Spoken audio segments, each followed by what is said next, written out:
हिमायतनगर नगरपंचायत अंतर्गत प्रधानमंत्री आवास योजनेअंतर्गत प्रथम DPR सन 2018 मध्ये एकूण 1215 लाभार्थ्यांचे घरकुल मंजूर होऊन त्यामधील जवळपास 90% काम पूर्ण झाले आहे।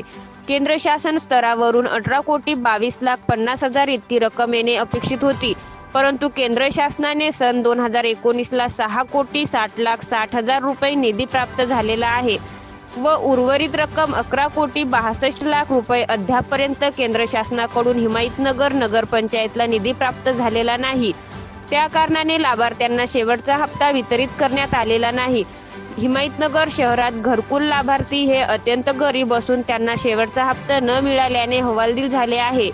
घरकुल लाभार्थ्यांना शेवटचा हप्ता त्वरित मिळवून द्यावे असे निवेदन हिमायतनगर पंचायतचे माजी उपनगर अध्यक्ष मोहम्मद जावेद यांनी महाराष्ट्र गृहनिर्माण व क्षेत्रीय प्राधिकरण पहाडा मुंबईच्या मुख्य अभियंता शिवकुमार आडे यांना आज दिनांक 4 जानेवारी रोजी देऊन विनंती केली आहे।